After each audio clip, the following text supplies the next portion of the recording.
Okay, good afternoon, friends. I'd like you to welcome Sebastian Mallaby here. Those of us who've read his book, More Money Than Gods, are all fans and know him well. So we've known you for much longer than you think we might have. And the talk he's going to do for us is based on what's his forthcoming book, Central Banking, Past and Present Lessons from the Career of Alan Greenspan. So welcome, Sebastian. This? Okay, is that good? Yeah. So thank you, Ella. It's great to be here.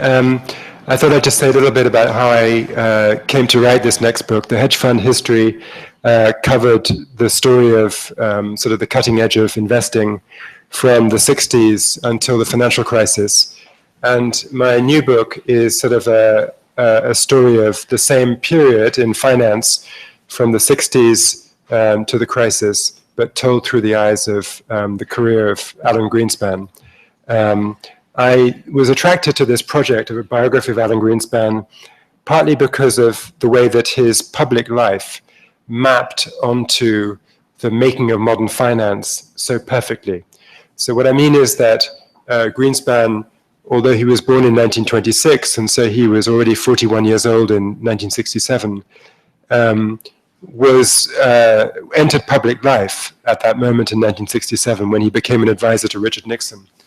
And at that point, American finance, essentially, the dollar was tied to gold. Interest rates were regulated, a thing called Regulation Q, prevented banks from paying deposits more than a certain interest rate. There were no financial derivatives, and so on. You had a much more regulated and controlled financial system than you were going to have later. So between this point when Greenspan steps into the public square in 1967 and the time when he leaves and publishes his memoirs in 2008 is precisely the period in which American finance went from being fixed and regulated to being freewheeling and deregulated, and then crashed.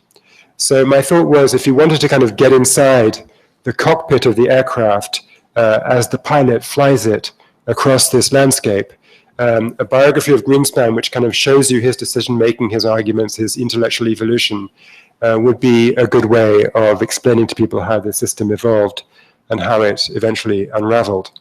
I was drawn to this project as well for a few other reasons. Greenspan is a fascinating character, partly intellectually, in that at one point he declared that there shouldn't be a central bank. He was a sort of gold standard 19th century libertarian in the first period of his thinking and adult life through his 20s and 30s.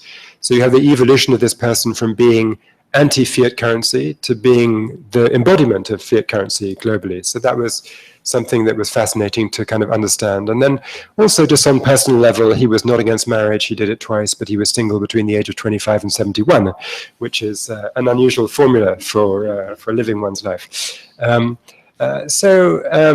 guess the question for this talk is really, having spent 5 years immersing myself in his thinking and his life and his career and what he did, and having actually also had two very good researchers working for me, so you could count this as a 15-year person-hour project. What have I learned?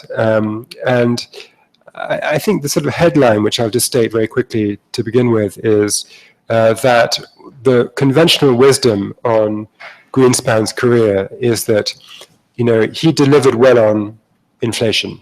He delivered, therefore, interest rates were, well managed, and the Volcker disinflation, which was achieved between 1979, when Volcker became chairman of the Fed, and 1987 when he left. That victory over double-digit inflation was nonetheless significantly extended and enhanced by Greenspan, who brought a new degree of stability to the inflation and interest rate climate. So that's the great moderation.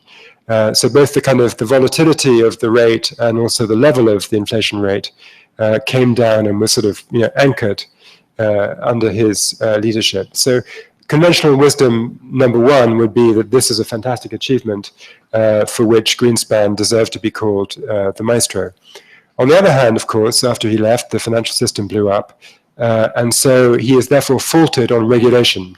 And the standard story is that the central bank was totally oblivious to regulation, that it should have stepped in and prevented all these crazy mortgage loans from being sliced and diced, and that's what gave you the subprime crisis. You know, why were they so blind? The notion is that, well, Greenspan was this sort of deregulation libertarian type, and he didn't care about regulating stuff. And so the lesson that central banks have drawn from Greenspan, and you get this whether you speak to Ben Bernanke or Janet Yellen, or in Britain to Mark Carney, or generally in the community worldwide, is that the lesson that you have to learn is inflation targeting and that whole regime was good, but the missing piece was a focus on regulation. And so that's why macroprudential is the big buzzword. We're going to do macroprudential controls. We're going to step in and prevent bubbles through these regulatory interventions. Now, I don't really buy into this consensus, and I'll tell you why. The first thing is that, contrary to what people remember, actually Greenspan did try to regulate finance and did see that there were fragilities in the system.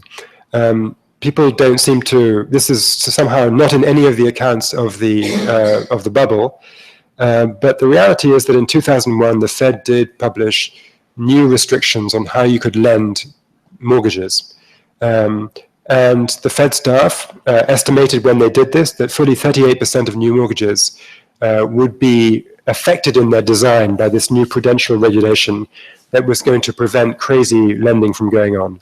And what happened was that when they did a retrospective study 5 years later, instead of affecting 38% of mortgages, the new rules affected 1%, because it was too easy for mortgage lenders to just adjust the loan a little bit to get around the regulation and carry on just as they were. Equally, in fact, the Fed tried quite hard to persuade banks to hold more capital. But the problem was that the Fed only regulates a subset of the total banking system. There are 3 other bank regulators in the US. And even if you could have got all of those guys working together, there were the shadow banks who were extending loans through outside the banking system, which grew enormously.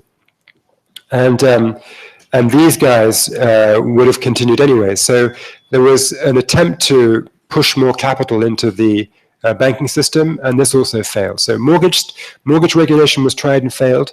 Bank capital regulation was tried and failed. And thirdly, Fannie Mae and Freddie Mac, the 2 government-backed housing lenders, there was an attempt to rein them in as well. And Greenspan used some of his political capital to go and testify to Congress and tell them, look, if you don't prevent these government finance companies from getting bigger and bigger and bigger, they're going to blow up. It's going to be very expensive. And he was exactly right. But he said that, and the response was that the government-backed housing lenders, Fannie and Freddie, paid for television advertisements to lobby Congress that if you try to limit them in any way, they would ensure that enough money was spent in the districts of the members of Congress who had voted against Fannie Mae and Freddie Mac, that those guys would lose their seats at the next election. So it was a classic political lobbying story. So the point I'm trying to make here is that in 3 instances, the Fed saw that there was a problem in financial stability, tried to act to get more financial stability, and was defeated by some combination of politics, coordination problems, and just the intrinsic difficulty of writing regulation that cannot be circumvented. So when people say the problem with Greenspan was that he didn't do any regulation and didn't try regulation, they actually haven't studied what he did, because he did try. And the fact that he failed despite trying is a good lesson for people who are trying now. When I talk to members of the Fed leadership today and I say, so your answer is you're going to do macroprudential controls, can you please explain which precise controls you mean? It's pretty obvious after sort of 15 minutes of conversation that there aren't any. There literally are not any plausible tools which the Fed is really going to use to rein in excess leverage in pockets of the financial system when they see it come up. It's too difficult to get a consensus that the excess leverage really is excess. How do you judge what is excess? and it's too difficult to really police some directive that says, please can you rein in and reduce it. So I'm convinced that Greenspan tried regulation. It failed because regulation tends to be very difficult to implement successfully. If we base our view of the future and of financial stability on the future purely on the idea that we'll regulate better next time, it's going to fail again. And therefore, I am driven to a view, which I advance modestly because I'm sitting next to Ila, that inflation targeting, and maybe you would agree, that we'll see, but inflation targeting as it's practiced in the West is a mistaken doctrine. And the reason I say that is that it seems to me inflation targeting grew up in a response to the 1970s, when you had double-digit inflation, and inflation was perceived to be the big danger to economic stability. And the reality is that actually there is a bigger enemy out there, which is financial crashes and bubbles. And if you run your policy with a view to stabilizing inflation around 2%, and that is your sole objective, you're going to miss the financial stability stuff. And if you think that you won't miss it because you've got this other tool called Macroprudential, you're kidding yourself, because I've just explained it's not going to work. So I think that central banks need to be willing to use interest rates to combat potential bubbles. And I'm not persuaded by people who say that, leaning against the wind with interest rates doesn't work. I don't think, that claim rests on a sort of faith in one's ability to model how bubbles respond to interest rates, which I think exaggerates the power of models.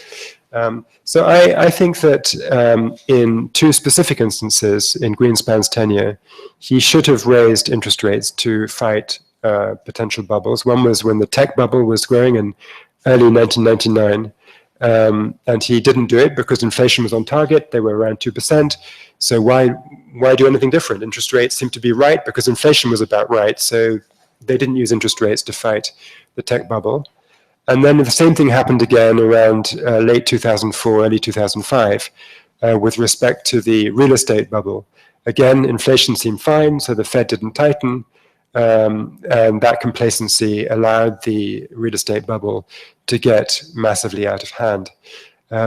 So the lesson I'm thinking, if I wind up in a couple of minutes, is that too soon, or I can keep going a bit? Well, let me make a point about India, and I'll leave it there. I'll come back to the US.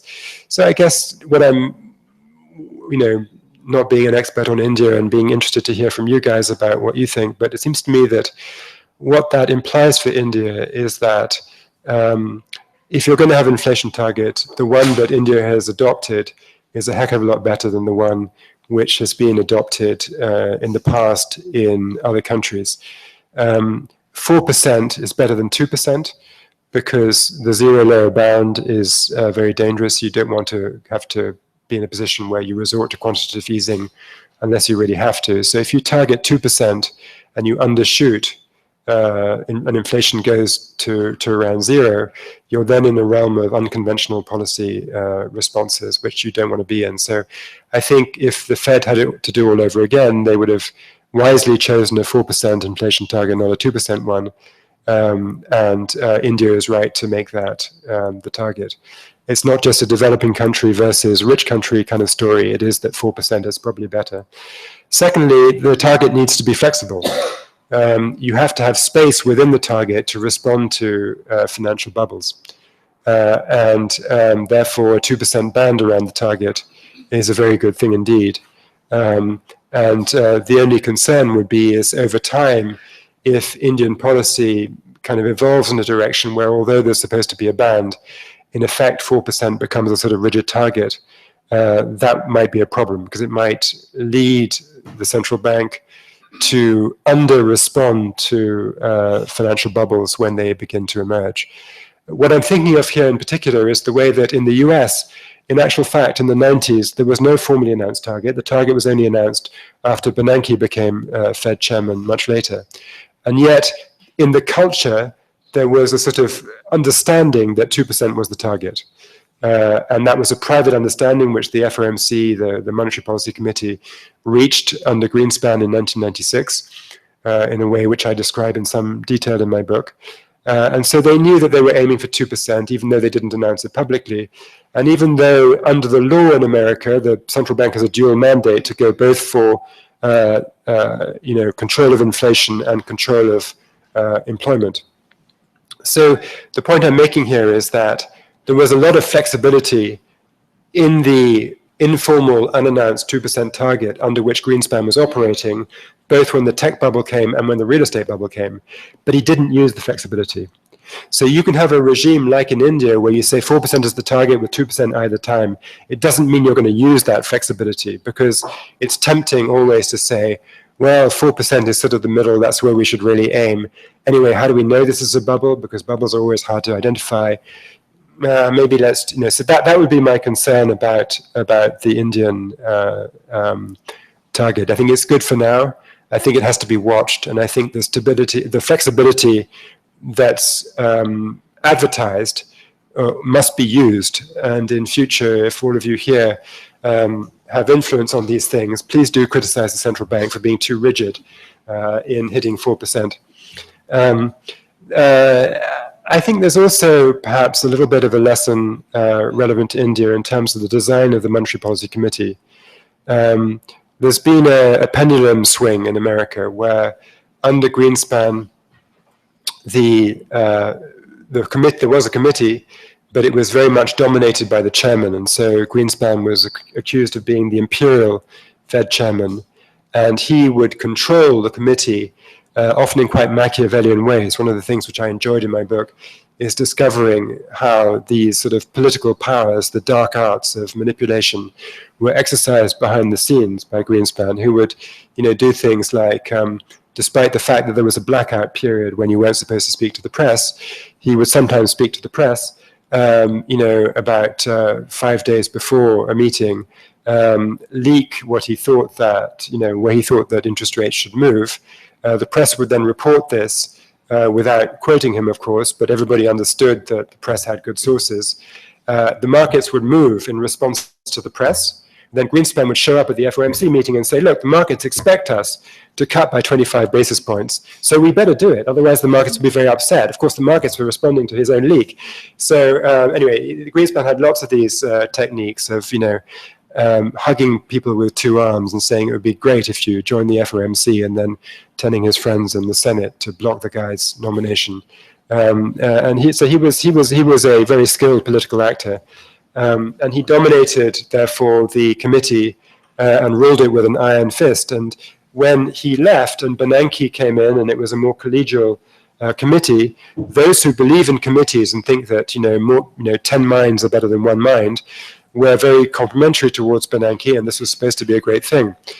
My sense now in the debate in the US is that this is being re-evaluated, that the idea that many people speaking out from the committee is a good thing is now being set against the sense of confusion over Fed communications, that people don't really know what the policy is. Too many voices on the committee saying too many things to too many journalists and making too many speeches and having their views published in this so-called dots chart. It's confusing. So I sense a little bit that the virtues of strong leadership in setting interest rates are being re-appreciated. It doesn't follow that you shouldn't have a committee. You can have a committee, but perhaps the committee will be and should be dominated by a powerful leader. Or is that time for questions? Or we can take some questions. Okay. Or maybe I can start with responding to some of the things you said.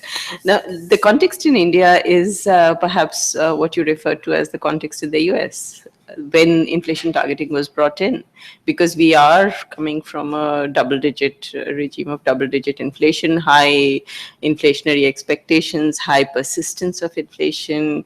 The world is seeing deflation in so many places, and yet we are still witnessing high inflation. So perhaps we'll change over time, and maybe our preferences will change and our policy framework will change and objectives will change. But at the moment, it seems reasonable to, because we're way behind. I mean, we're not where the US is today. So it might be reasonable to first, get this beast under control without worrying too much about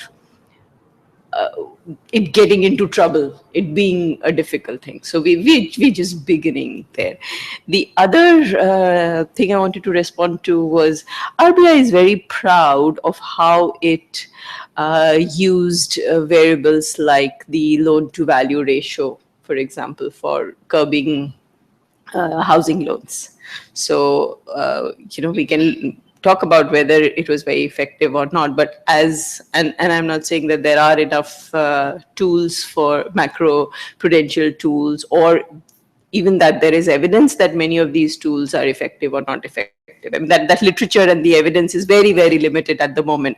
Indeed, I completely agree that talking to regulators and central bankers who say, yes, we'll use macroprudential tools, but when you ask them what exactly will you use, then there isn't much there, or there is a long laundry list of 20 things, and we don't know what is going to be the effect, or has been in the past the effect of those 20 things that they did. But using the interest rate, that one tool for employment, for inflation targeting, and for financial bubbles, is also something that there is no evidence for how well that works. So, I mean, yes, that is a thought on the table, that maybe the interest rate tool would have been effective in curbing bubbles, but it's not as if, there's clear evidence on that. And certainly evidence from what the RBI has been saying is that it did not use the interest rate tool, but did use macroprudential tools, especially like the loan to value ratios, which were kept low. So instead of, giving 85%, we're giving 60% or 70% loans to the value of the house. So just a thought. Yeah, I think I agree with all of that. The efficacy of macroprudential tools obviously varies massively from country to country. And don't know the details of the financial system in India, but I do know that, something like 70% of the banking system is state-owned, and to my knowledge, shadow banking hardly exists. And so the kinds of potential for rooting around an RBI directive is much less than in the US system, where it's so balkanized and sort of there's so much money flowing in so many directions. That's where it becomes difficult. I think Britain, by the way, to pick another example, is a sort of middle point where the Bank of England is extremely powerful, particularly since the crisis when its powers were expanded. And so I think macroprudential tools might work better in Britain than they do in the US. I still don't put too much faith in them. But your point is well taken, that just as macroprudential tools are an unproved set of implements, so too the use of monetary policy to curb bubbles is also unproved. I agree with that. What I think is important to note, though, is that the opposite case, that it's proved that it doesn't work, which is a case that I hear from a lot of people in the US. Within the Fed and the Fed sort of community, they will tell you, we know that if you raise interest rates, it won't affect bubbles much. This is nonsense. And so that's what I'm pushing against. I go to some trouble in my book sort of describing, I went to see the market participants who were driving up tech prices in the late 90s. These were the guys creating the bubble, so I thought they might be the right people to ask as to what would have happened to the bubble if the Fed had been more aggressive. And it's pretty clear that they were using, to justify valuations of equities, they were using dividend discount models which built in Fed interest rates as part of their argument as to why equities ought to be so expensive. If the yield on debt instruments is very low because of low interest rates, then you're willing to accept a very, very low dividend from a company, and so you'll bid up the equity price much higher. I think it's totally clear, both from that kind of, that's the sort of from the Wall Street equity analyst type of person who makes that kind of argument. And then this kind of hedge fund trader like Stan Druckenmiller will just tell stories about, going to some conference, seeing Greenspan talk about, how great the tech thing was, and thinking, oh my goodness, this guy is just, he's completely in love with tech, so he's not going to tighten, So in many ways, signals from the central bank, I'm sure, played into, in a way that is not captured in models, in a way that is based on my speaking to Abby Joseph Cohen of Goldman Sachs, who was one of the key strategists who encouraged investors to buy tech stocks. She says, right, that her case was based partly on her sense of where Fed policy was going to be. So I aggressively, I'm offended by these arguments to the effect that we know that raising interest rates doesn't address bubbles. I'm sure it does. I don't know what the effect of raising interest rates would have been on employment. Well, I'm sure. Look, looking at the full picture. I'm just saying that there isn't enough argument that with one instrument you can address all three. No, but so one instrument will be imperfect at addressing all three: inflation, employment, and asset bubbles. But in sometimes in the world, you have to accept that you've got an imperfect tool, and you still should use it. Depending on your view of regulatory policy. If you think that regulation is going to work, fine. But if it's not going to work, as I think is the case in the US, then you either need a sort of political revolution that creates a new super regulator that can do something, or you need to say, well, in this environment, we might have to use interest rates. That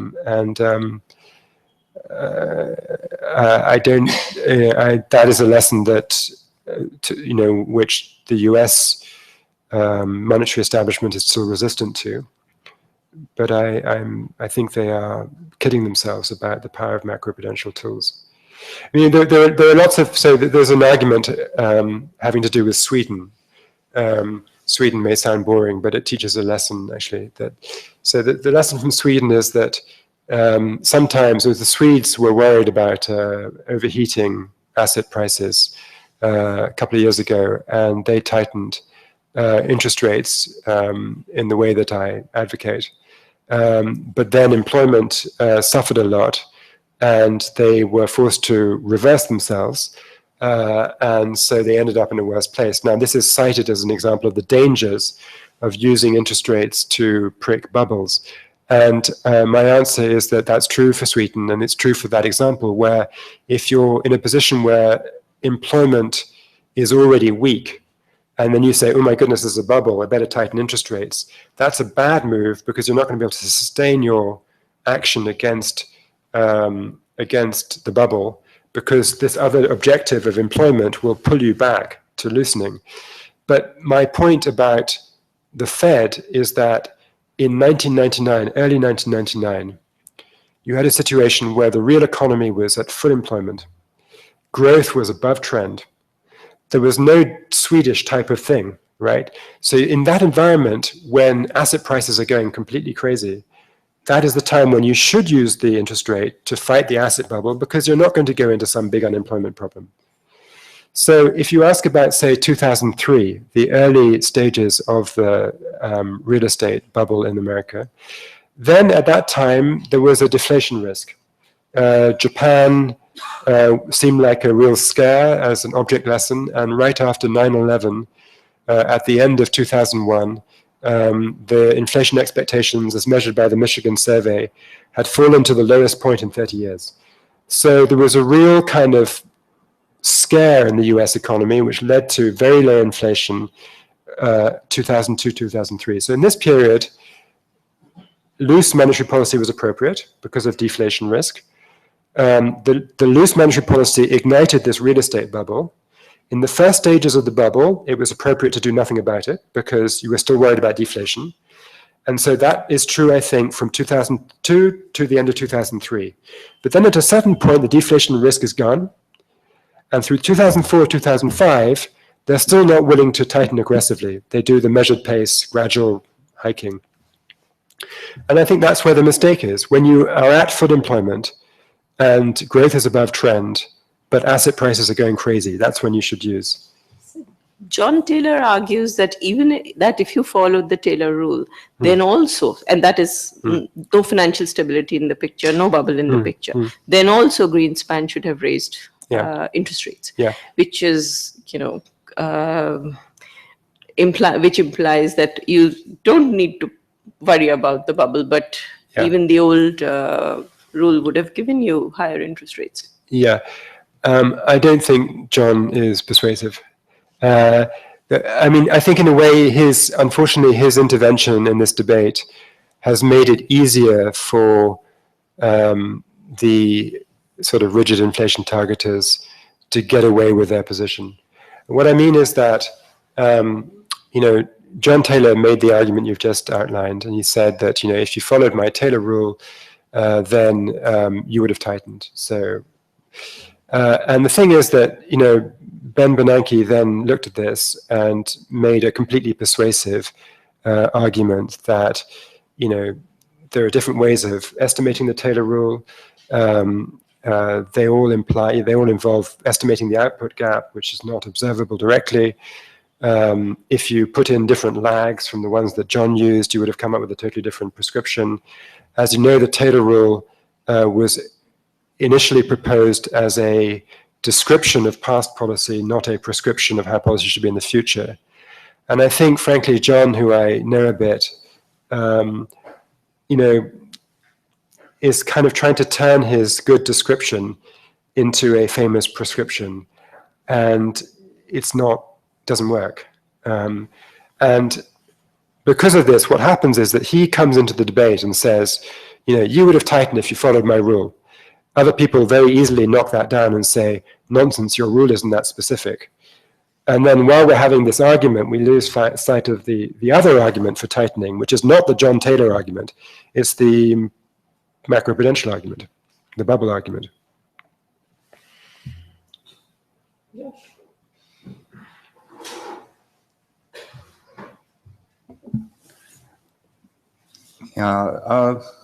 Let me take things in a slightly different direction. I think one thing that everyone seems to be missing is before we jump to policy conclusions, what needs to be done to make sure a financial crisis doesn't happen again, we need to understand better how the financial crisis arose in the first place. I don't think we understand.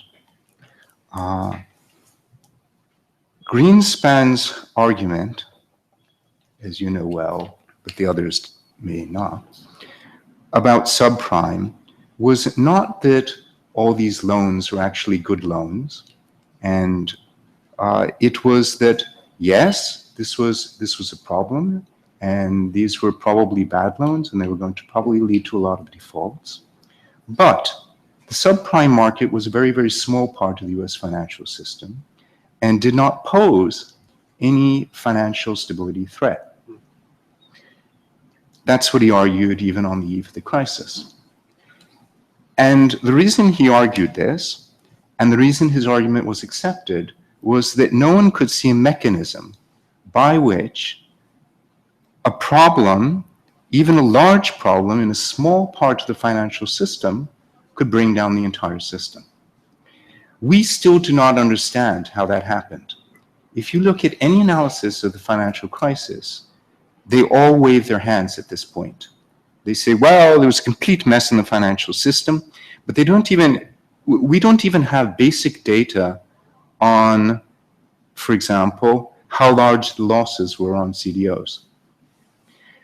We ultimately, I'm not talking about prices of CDOs. I'm talking about what were the actual defaults here. This data doesn't exist.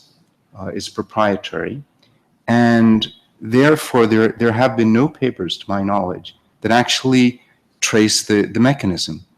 And if we do not understand the mechanism, in which small problems become large problems is very, very difficult to deal with it through interest rates or through regulation or anything else.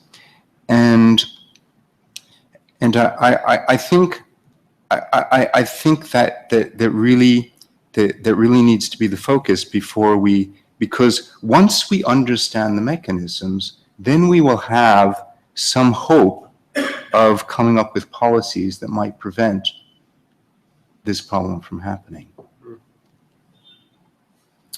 So I guess I would put it a bit differently. I mean, I think you're right that we haven't quantified the extent of CDO losses, and that the precise detail of what happened is unknown. I don't quarrel with that point, but I think the mechanism that propagated from losses on subprime securities to the failure of Lehman Brothers, that presumably is understood, right? It basically, well,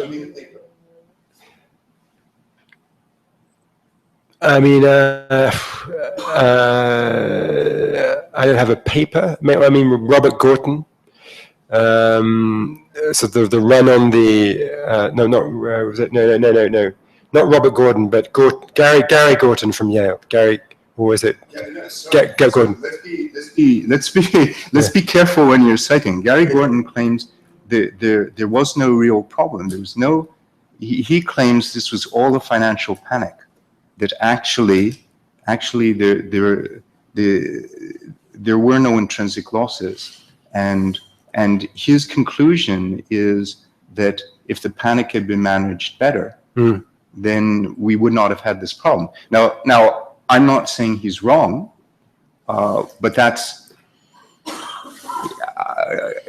most people have a feeling that he's not right, but my point is, there's not been enough evidence to prove things one way or the other. So you're right. So Gorton's, but there's two parts to Gorton's argument, it seems to me.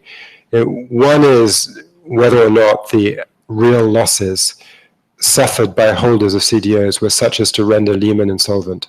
Okay, so he may say they weren't big enough. The fact that he was advising AIG at the time might bias him a little bit. We don't have to agree with that. But where I think his argument is more commonly accepted is simply that it turned out, even if the subprime universe was relatively small relative to the whole system, if it was held by institutions with 30-to-1 leverage, it was enough to raise questions about their solvency. I mean, that much we agree on, presumably. It raised questions. We observed that because there was a run on Bear and a run on Lehman. But if that's the only problem, if the only problem is that the financial institutions were over-levered, then you have a very relatively simple regulatory solution: force the banks to raise more capital, and that's of course what Basel is trying to do now. You don't need to worry about macroprudential regulations. You don't need to worry about trying to prick bubbles with interest rates. And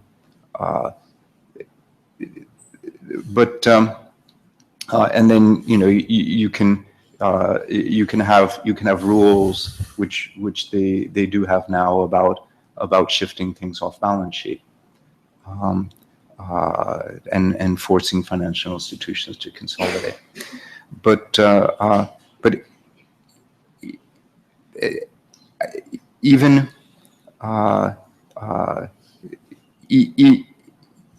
so, of course, there's always going to be this nervous feeling that since we don't understand the mechanism by which the crisis developed last time, how do we have any chance of preventing another one? Well, let me try a sort of slightly broader response to your point. So I would say that in maybe not in a specific way, but in a sort of general way, I think we do understand what happened. There was a lot of leverage so that relatively small losses could topple big institutions, or at least create the perception that they might topple and therefore create a crisis of confidence and a run. The reason why we're not confident that Basel will solve this in the future is that Basel doesn't cover all financial actors. You've got the huge activity in the shadow sector that is not covered by Basel. You don't know whether BlackRock might suffer some collapse because of who knows what, something about the design of the ETFs or whatever it is. The money market guys have been to some extent regulated, but not completely. I mean, there's a sense that the financial system is massive, complicated, evolves quickly, and so even if you force more capital into one chunk of it, some other part of it may be undercapitalized and may therefore collapse in the face of relatively small losses. Now, I think the broader point here is that the crisis was not just about a failure of sort of understanding. It was about a failure of politics. It wasn't that people in power were stupid. It's that they were constrained in what they could do by the reality of a very balkanized regulatory system where you couldn't get your arms around all the financial system, which is just too big and too complex, and you've got too many different agencies, including state insurance regulators. It's just too difficult. I would look at it very differently.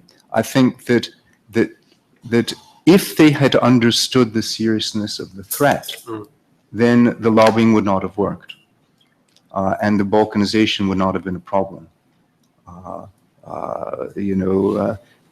Heroic things happen when people see huge threats. Yeah. The problem was they just could not see the threat. But I mean, maybe we're just differing then on the sort of on how one defines sort of understanding. I mean, I think we didn't know then in 2004-ish the extent of the problem, right? There was a sense that there was a risk, but there wasn't a sense that it would really propagate, as you said. I'm afraid that will be true next time. And so we won't ever get a kind of perfect foresight,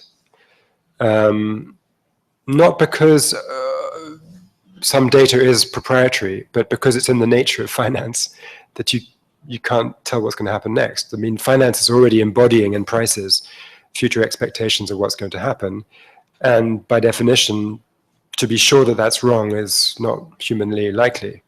Every crisis I've observed as a financial writer, somebody says afterwards, whether it's the East Asian crisis of the late 90s or what, we should have an early warning system so that next time we're about to have a crisis, we'll receive an early warning. Of course, it's nice to try, and we always are trying. I mean, there always are people forecasting. Forecasting is as old as economies. So we'll try and have early warning through forecasting, but it won't be a reliable tool. And so, the question therefore becomes, given the reality of uncertainty about what's going to happen in the future, do we have the political gumption and tools to act with determination against speculative threats that we can see maybe there, but we don't know for sure how big they are or how much they will propagate. And I'm afraid we don't. I'm afraid that in the US, certainly, there isn't that.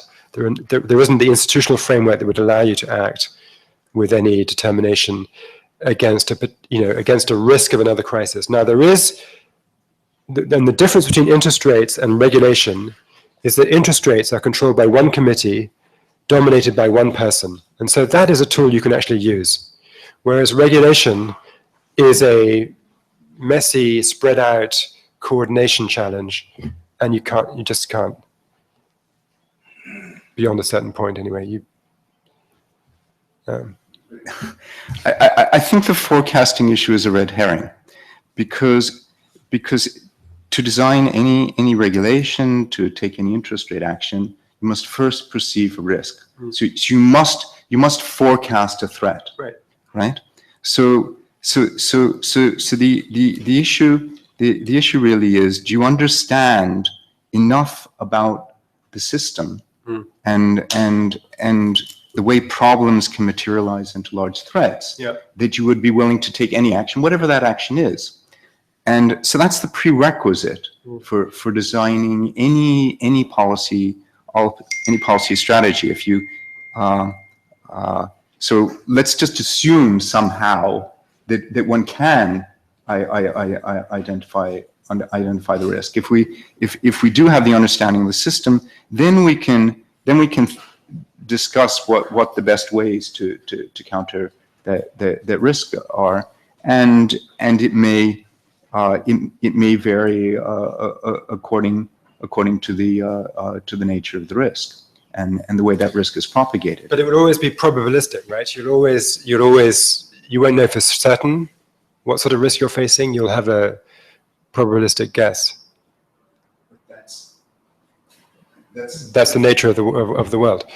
Yeah. So sure. But okay, we probably agree then. I mean, when you began by saying the problem was a lack of analysis, a lack of understanding of what caused the crisis, I would say there are degrees of gray here. How much clarity you have. You never have complete clarity. You never will have complete clarity. It's not a bad thing to try to achieve better clarity, but in the future, you're always going to have to act on the basis of imperfect clarity, and that will be a matter of. But you have to have enough clarity to perceive a risk.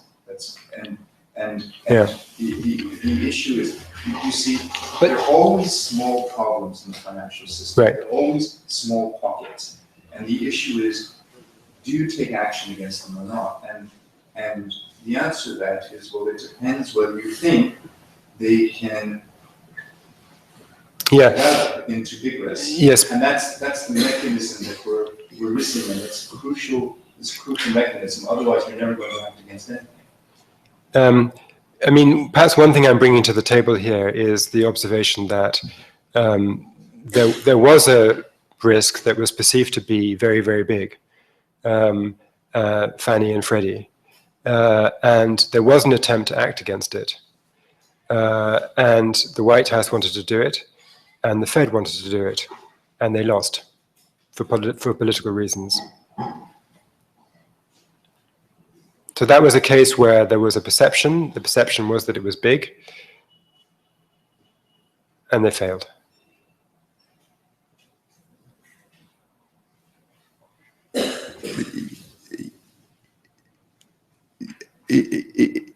Again, the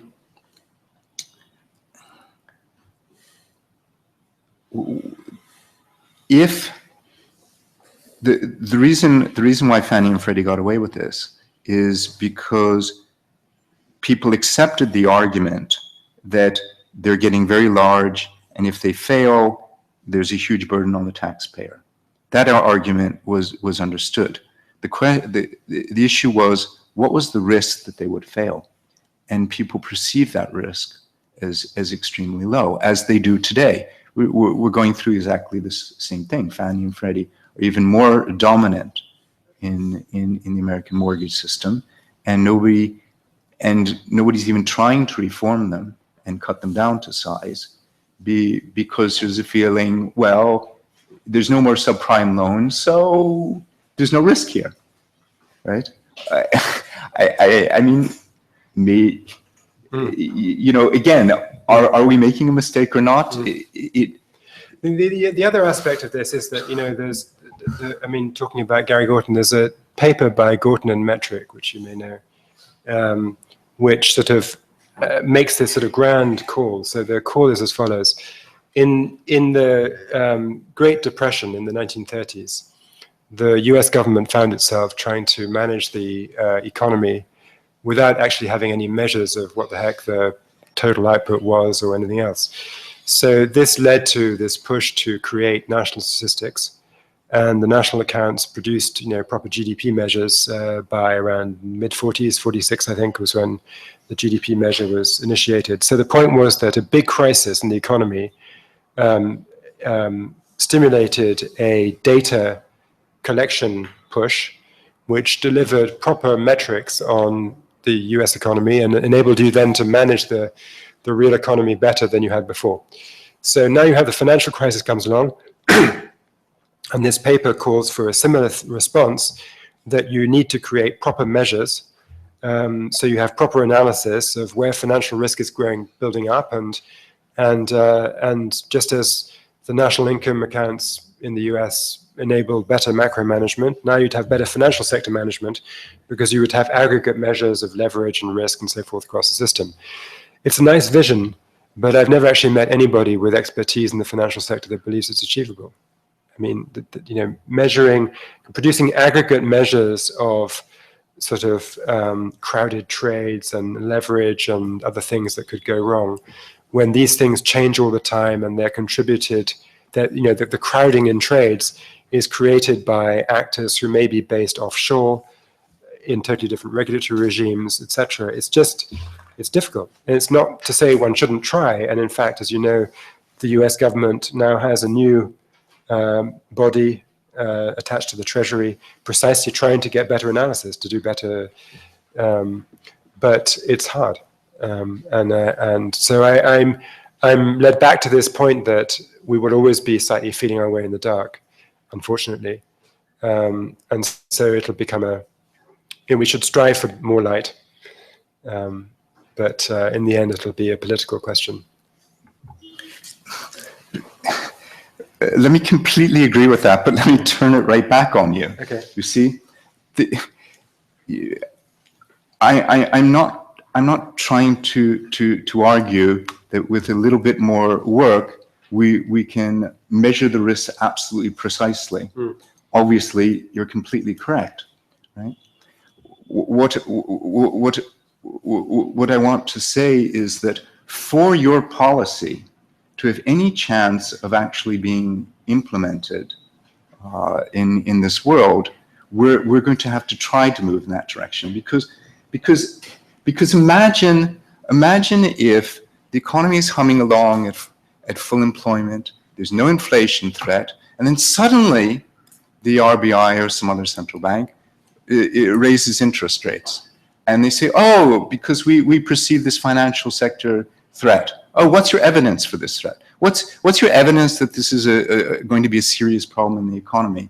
Well, we don't actually have a model. It's just I feel it, right? Never wash in a democratic system, right?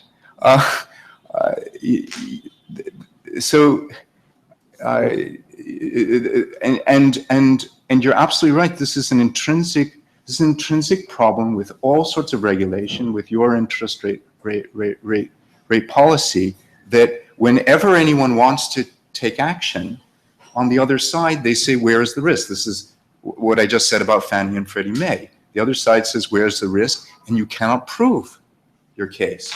So in the end, the people wanting to take action get defeated. I mean,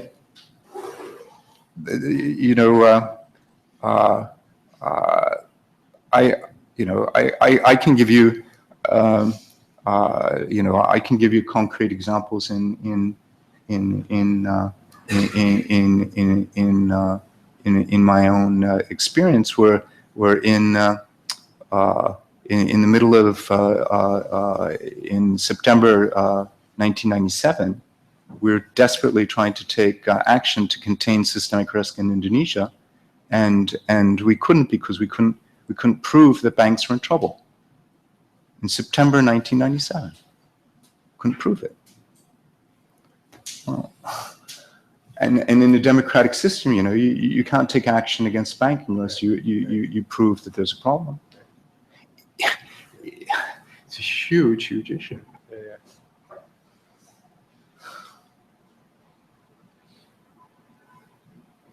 Silence from everybody else. I'm getting persuaded by Josh. More and more. So even in the example you gave, so you said that Freddie Mac and Fannie Mae were the big threats. Now, if you did perceive that, would interest rates have reduced that threat? Raising rates have reduced that threat? I mean, it might have reduced the amount of leverage around Fannie and Freddie, and therefore the propagation from Fannie and Freddie to the rest would have been less. But that would have been a better tool than alternative instruments? No, I'm happy to concede that the first best choice when faced with financial actors being risky might be to tell those financial actors to be less risky. My point is simply that the first best choice may not be available politically. And therefore, the second best choice is to use the tool you have, which central banks can, wield as they see fit. So if we didn't have the benefit of hindsight, would at those points, if the central bank thought that, if the Fed thought that they could raise interest rates and they could see the risk which was there. So just by saying that was part of their objective, that financial stability was part of their objective, would they have used that tool? I argue that there are 2 points when the Fed would have used this tool under Greenspan. One was early 1999, the tech thing, and the point there is that long-term capital management had gone bust in September, October 1998. And in response to that, the Fed had cut rates 3 times in the space of 2 months. There was an intermeeting cut. So there were 3 rate cuts in response to financial fragility, because the real economy was fine, but financial fragility had them worried. And then they didn't take back those cuts until something like November of 2000. Why? Because inflation was under control. And so, but they made the cuts because there was an issue of financial fragility. Right. So that, in that sense, financial fragility was a mandate for objective. Financial stability was an objective, and interest rates were used. Right. So in one direction they were used. It is asymmetric, yeah. That's right. But that's contradicting what you were saying. No. So they didn't raise them because inflation was fine, though they cut them because there was financial fragility. Correct. No, they did use interest rates to respond to financial stability on the downside, because they've worried that would feed, they had the argument that would feed into real economic performance, and therefore it was part of their mandate.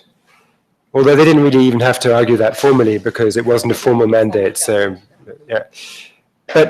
But I think having cut 3 times in late 1998 and found that inflation was still very well anchored, they said to themselves, well, why should we be in a hurry to undo these cuts?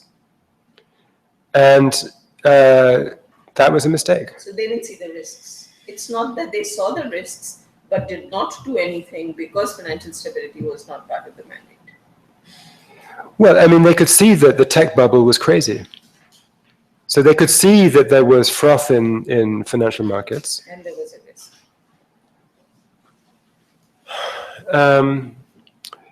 Could they see there was a risk? There were voices on the committee that because we all have the transcripts, so one can see this.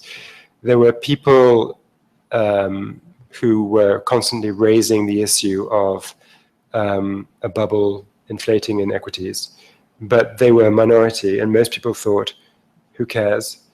Let's not worry about it.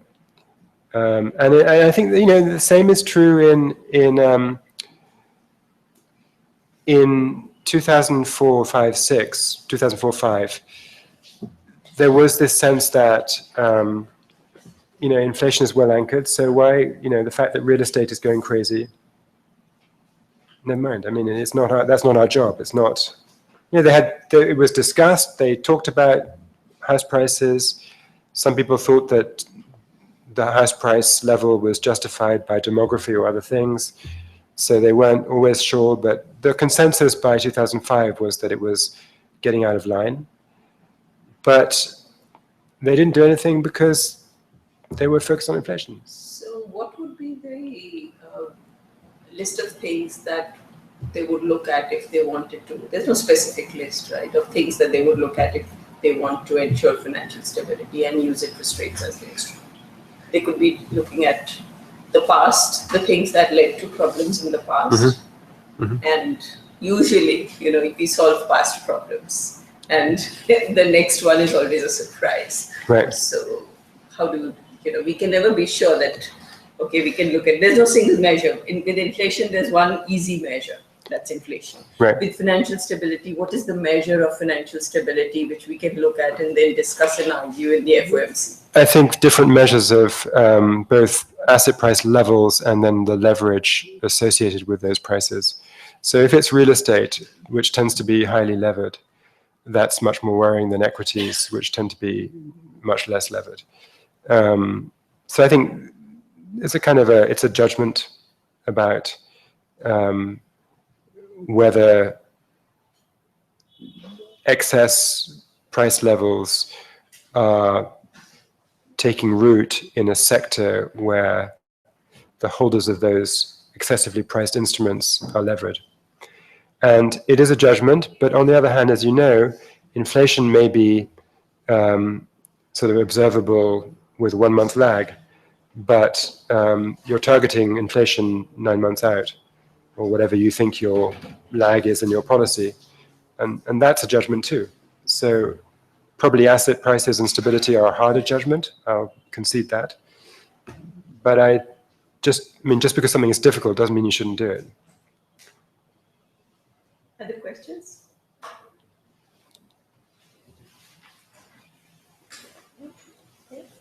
Really enjoyed talking to you. There's one there? Okay.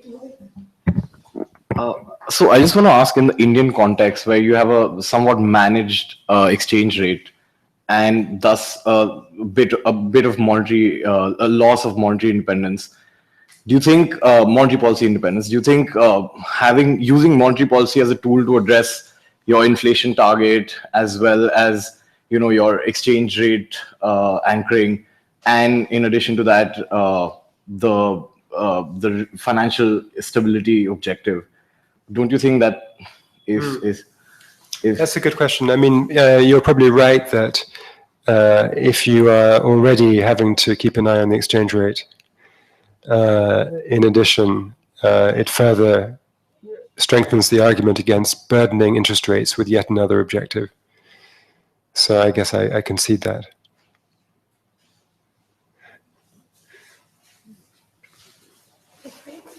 No more questions. Really enjoyed talking to you, Sebastian. Thank you very much. Thanks for having me. Being with us. Nice to be here. Thanks to everyone for being here.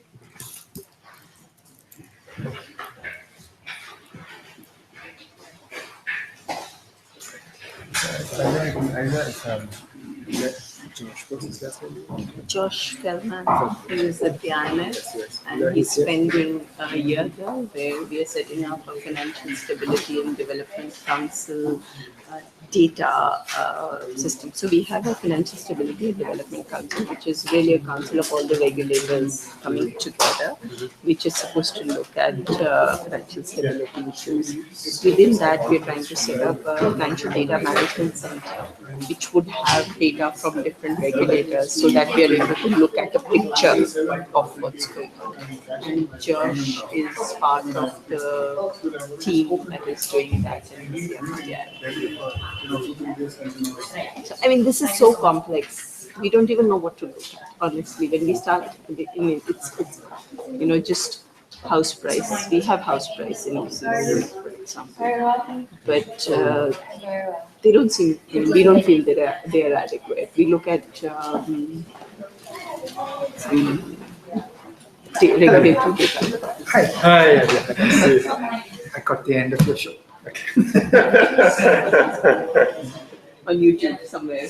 No, I just. I thought you'll be looking at. YouTube. Yeah, I thought you'll be watching on YouTube because there was live streaming. So I thought Ajay would see the show. Thank you for taking this out. Hi. Nice to meet you. Krishna. My name is Krishna. Nice to meet you. Hi. So I've long been